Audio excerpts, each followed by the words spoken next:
সুনীল মুচকি হেসে বলল, তোমার মতো একটা বোন পেলে যে কেউ খুশি হবে। আমি বসে পড়লাম, আর সুনীল এসে বলল, প্রিয়া দিদি, তোমার মাথায় একটু তেল মালিশ করে দেব। আমি বললাম, না, আমার তেল মালিশের দরকার নেই। কিন্তু সে শোনেনি, নিজেই আমার চুলের ক্যাচার খুলে বলল, রাগ করো না, তোমার এই সুন্দর রেশমি চুলে তেল মালিশ করতে ইচ্ছা করছে।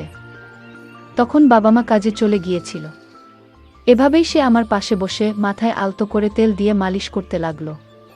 তারপর এই সুযোগে সে আমার সাথে, আমি প্রিয়া, আমার বয়স তখন 2 বছর।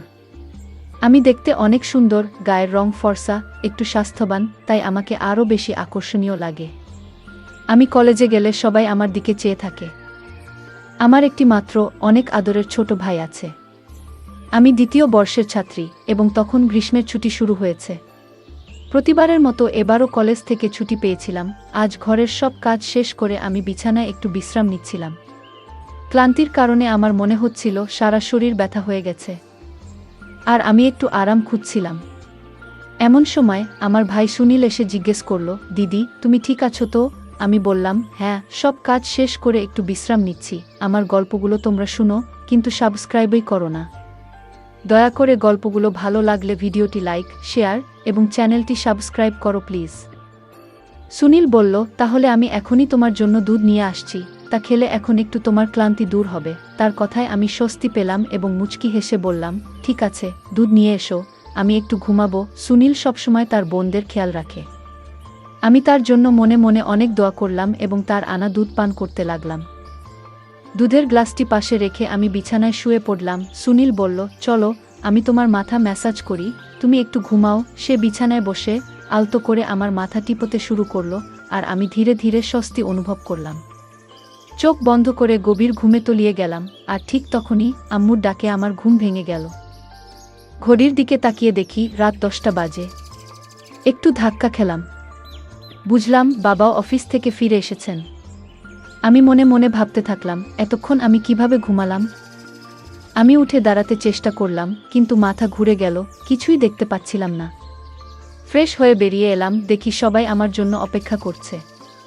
আমাকে দেখে সুনীল মাকে বলল, দেখো মা, এত কাজের চাপ যে সারাদিন কাজ করতে করতে বেচারা একেবারে ক্লান্ত হয়ে পড়েছে। আমার মা ও বাবা দুজনেই বাইরে কাজ করতেন, কারণ শুধুমাত্র বাবার আয়ে আমাদের পড়ালেখার খরচ চালানো কঠিন ছিল।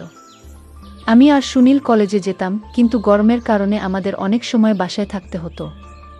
গত কয়েকদিন ধরে সুনীল আমার প্রতি বেশ যত্নশীল হয়ে উঠেছিল। গৃহস্থালির কাজ করলে সে সবসময় আমাকে সাহায্য করতে চাইত। যখনই আমি ক্লান্ত হয়ে পড়তাম, সে পাশে দাঁড়াতো এবং বলতো, তুমি অনেক পরিশ্রম করছো, এটা আমার কর্তব্য তোমাকে সাহায্য করা। আমি চুপচাপ শুয়ে থাকতাম। একদিন রাতে আমার ভাই চুপি সারে আমার রুমে ঢুকল। আমি তখন ঘুমাচ্ছিলাম, কিন্তু মনের ভেতর জেগেছিলাম। রুমটা অন্ধকারে নিমজ্জিত ছিল, আর আমি আতঙ্কে চোখ খুলে তাকালাম। ঘুমানোর আগে দরজাটা সামান্য খোলা রেখেছিলাম, কিন্তু যখন ঘুম ভাঙল তখন কেউ সেখানে ছিল না। নিজেই উঠে দরজা বন্ধ করে আবার শুয়ে পড়লাম, কিন্তু হঠাৎ করেই অনুভব করলাম যে কেউ আমার দিকে হাত বাড়ানোর চেষ্টা করছে। পিছনে ফিরে তাকালাম, কিন্তু কেউ ছিল না। একটু ভয় পেয়ে গেলাম। ঘরের আলো জ্বালিয়ে দরজা খুলে বাইরে তাকালাম, কিন্তু কাউকে দেখতে পেলাম না। আগে কখনো এমন কিছু ঘটেনি, তাই একটু অস্বস্তি লাগছিল। তৃষ্ণা পেয়ে রুম থেকে বেরিয়ে এলাম পানি খাওয়ার জন্য। তখনই সুনীলকে আমি দেখতে পাই। সুনীল আমাকে দেখে জিজ্ঞেস করল, তুমি কি এখনো জেগে আছো? কি হয়েছে? আমি বললাম, কিছু না, তৃষ্ণা পেয়েছিল তাই পানি খেতে এসেছি। সুনীল বলল, ভয় পেয়েছো নাকি? ভয় পেয়ে থাকলে বলো, আমি তোমার ঘরে ঘুমাই আজ। তুমি চাইলে আমি তোমার সাথে রুমে ঘুমাতে পারি। আমি তাকে বললাম, না, তোমার ঘুম নষ্ট করার দরকার নেই।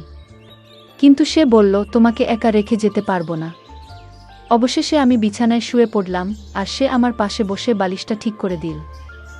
তারপর পাশের ছোপায় শুয়ে পড়ল। রাতে ঘুমানোর সময় মনে হচ্ছিল যেন কেউ আমার পাশে বসে আমাকে দেখছে, আমার মুখের কাছে হাত নাড়ছে, এবং এটা যেন একটা স্বপ্নের মতো। পরের দিন সকালে ঘুম থেকে উঠলাম, কিন্তু মনে হচ্ছিল কিছু অদ্ভুত। মেজাজও ঠিক ছিল না। তাই সুনীলের দিকে তাকিয়ে একটু বিচলিত হলাম। সুনীলকে বেশ হাসি খুশি দেখাচ্ছিল, যা আমার চিন্তার কারণ হয়ে দাঁড়ায়। আমি শরীরটা স্কার্ফ দিয়ে ঢেকে রেখেছিলাম। সুনীল মুচকি হেসে বলল, তোমার মতো একটা বোন পেলে যে কেউ খুশি হবে। আমি বসে পড়লাম আর সুনীল এসে বলল, প্রিয়া দিদি, তোমার মাথায় একটু তেল মালিশ করে দেব? আমি বললাম, না, আমার তেল মালিশের দরকার নেই। কিন্তু সে শোনেনি। নিজেই আমার চুলের ক্যাচার খুলে বলল, রাগ করো না, তোমার এই সুন্দর রেশমি চুলে তেল মালিশ করতে ইচ্ছা করছে। তখন বাবা মা কাজে চলে গিয়েছিল। এভাবেই সে আমার পাশে বসে মাথায় আলতো করে তেল দিয়ে মালিশ করতে লাগল। তুমি এত সুন্দর যে তোমাকে দেখলে সবসময় মনের মধ্যে একটা হাসি ফোটে। যখন যখন সে আমার চুলে মালিশ করছিল, মনে হচ্ছিল তার হাতে যেন কোনো বিশেষ জাদু আছে। তখন আমি বারবার ঘুমের জোগতে হারিয়ে যাচ্ছিলাম আর মনটা শান্ত হয়ে যাচ্ছিল। আমি তাকে জিজ্ঞেস করলাম, তুমি কোনো তেল ব্যবহার করছো? সে বলল, এটা খুব স্পেশাল তেল, তোমার জন্যই তৈরি, কারণ তোমার চুল এত সুন্দর। তার কথাগুলো এত মিষ্টি ছিল যে আমি বুঝতেই পারলাম না কখন যে ঘুমিয়ে পড়লাম। জানি না কেন আমি বারবার ঘুমিয়ে পড়তাম। পরের দিন ঘুম থেকে উঠতেই শরীরটা ব্যথায় ভেঙে যাচ্ছিল। জামাকাপড়ও এলোমেলো ছিল। মাথাটা একটু ব্যথা করছিল, মনে হচ্ছিল যেন রাতে ঠিকমতো ঘুমায়নি।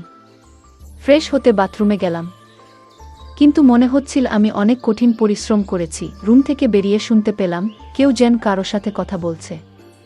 রান্নাঘরের দিকে গেলাম পানি খেতে, কিন্তু দরজার কাছে পৌঁছে দেখলাম লোকটা হাতে অনেক টাকা নিয়ে দাঁড়িয়ে আছে। সেটা দেখে আমি একটু অবাক হয়ে গেলাম। সে লোক টাকাটা ভাইকে দিল। সে আমার দিকে তাকিয়ে বলল, প্রিয়া, তুমি এখানে কেন? আমি তার কাছে গিয়ে বললাম, এত টাকা কোথা থেকে পেলি? সে নিচের দিকে তাকিয়ে বলল, প্লিজ বাবাকে কিছু বলো না। আমি জিজ্ঞেস করলাম, এই টাকাটা কেন? কিসের জন্য? সে বলল, এটা বাবার এক বন্ধুর টাকা, যা ফেরত দেওয়ার কথা ছিল।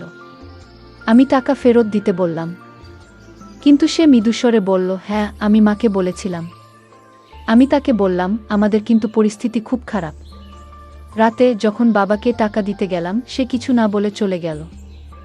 পরের দিন আমি রান্নাঘরে কাজ করছিলাম যখন সে তার বন্ধুদের নিয়ে ঘরে এলো। আমি তখনও কষ্টে কাঁপছিলাম। সেই সময় আমি দোপাট্টা খুলে বাসন ধুচ্ছিলাম। সবাই হাসছিল আমাকে দেখে। আমি তখন সুনীলকে বললাম, তুমি কিভাবে এমন করতে পারো? এই সময় আম্মু আব্বু কেউই বাসায় নেই। তুমি এদেরকে কেন নিয়ে এসেছো? সুনীল হেসে বলল, এটা তো আমার বাড়ি, আমি যেটা ভালো মনে করি সেটাই করব। তুমি তোমার কাজ করো গিয়ে, আমার উচিত ছিল সবকিছু ঠিকঠাক করা, বিশেষ করে খাবার রান্না করা। তারা আমার খুব ঘনিষ্ঠ বন্ধু, আমার ভাই বলল, কিন্তু সে আমার উপর বেশ রেগেছিল। তাই আমি খাবার প্রস্তুত করতে শুরু করলাম। যখন সবকিছু প্রস্তুত হলো, তখন আমার ভাই বলল, তুমি নিজেই খাবার পরিবেশন করবে। আমি অবাক হলাম, কারণ এত ছোট একটা ব্যাপার নিয়ে এতটা গুরুত্ব দেওয়া হলো। তার বন্ধুরা অদ্ভুতভাবে আমার দিকে তাকাচ্ছিল।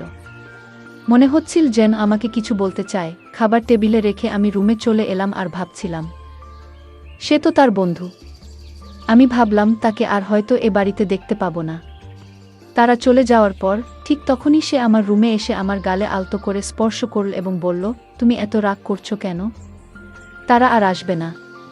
কিন্তু মা বাবাকে এই ব্যাপারে কিছু বলো না, প্লিজ। তার আচরণ আমাকে একটু বিরক্ত করছিল।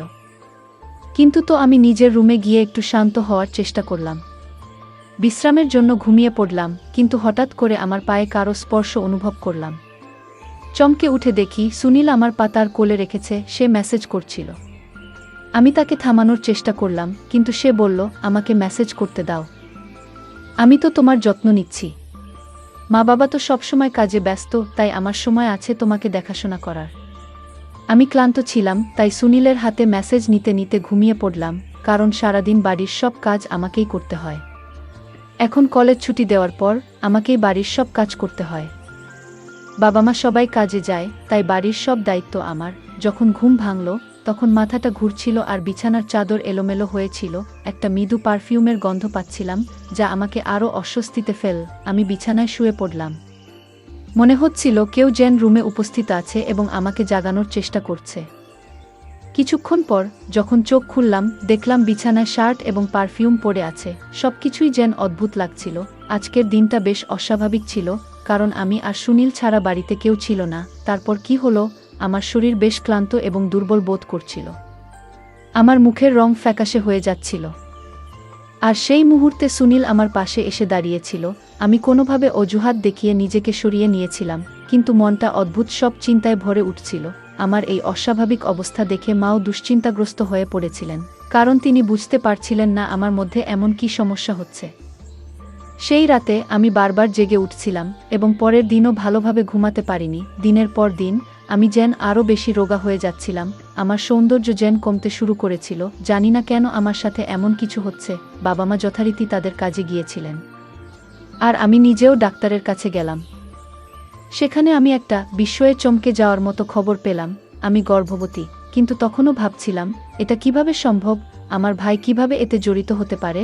তখন মনে পড়ল, সে আসলে আমার সৎ ভাই, মায়ের প্রথম বিয়ের সন্তান। সেই বিশ্বাসটি এতদিন আমার অজানা ছিল, যা আমাকে ভাবতে বাধ্য করেছিল আমি তাকে নিজের ভাইয়ের মতো ভালোবেসেছিলাম। আমি তখন আমার রুমে একটি মোবাইল ক্যামেরা স্থাপন করলাম, কারণ পরিস্থিতি যাচাই করা খুব দরকার ছিল। সুনীল আবারও আমার কাছে এসে মাথায় তেল মালিশ করতে শুরু করল। আমি জেগে থাকার জন্য অনেক চেষ্টা করলাম, কিন্তু তেলের গন্ধে আমি অজ্ঞান হয়ে গেলাম। কিছুক্ষণ পর মা বাবা বাড়ি ফিরলেন, আর আমি ঘুম থেকে উঠলাম। কিন্তু ক্যামেরার রেকর্ডিং দেখে মনে হলো মাটি যেন সরে গেছে পায়ের নিচ থেকে। আমি জানতে পারলাম সুনীল তার কয়েকজন বন্ধুকে আমার রুমে এনে কিছু অশোভন কাজ করেছিল, যা আমার ধারণার বাইরে ছিল। আমি তখন বাবাকে সব দেখালাম, আর তিনি খুব রেগে গেলেন। আমার ভাই টাকার জন্য এসব কাজ করেছে। বাবা সুনীলকে ধরলেন আর অনেক মারলেন, কিন্তু সে নিজেকে ছাড়িয়ে নিয়ে চলে গেল। সুনীল সেই বাড়ি ছেড়ে চিরদিনের জন্য চলে গেছে, আর কখনোই এখানে ফিরে আসেনি। বাবা তাকে চিরদিনের জন্য চলে যেতে বাধ্য করেছেন, মা তাকে গ্রহণ করতে অস্বীকৃতি জানালেন। এখন আমার পেটে শিশুটি বেড়ে উঠছে, তাই আমি এই বাচ্চাটি নষ্ট করে ফেলি, কারণ এর বাবাকে আমি জানতাম না। পৃথিবীতে এলে আমি তাকে কি পরিচয় দেব? তাই আমি এই কাজটি করতে বাধ্য হই। সে আমার জীবনে প্রবেশ করেছিল অন্যায়ভাবে, তবে সুনীল আমার জীবনে যে দুঃস্বপ্ন নিয়ে এসেছিল তা আমি কখনোই ভুলতে পারব না।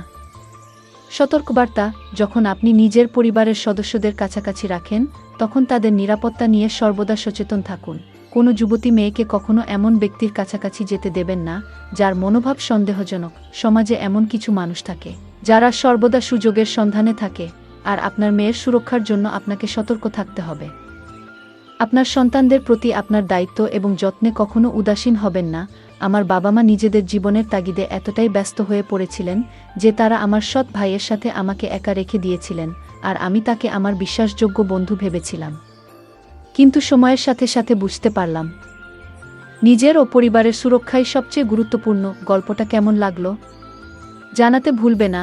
আরও মজার মজার রোমান্টিক গল্প শুনতে চাইলে ভিডিওটি লাইক, শেয়ার এবং চ্যানেলটি সাবস্ক্রাইব করতে ভুলবে না। বেল আইকনটি ক্লিক করো নতুন আপডেট পেতে। ধন্যবাদ।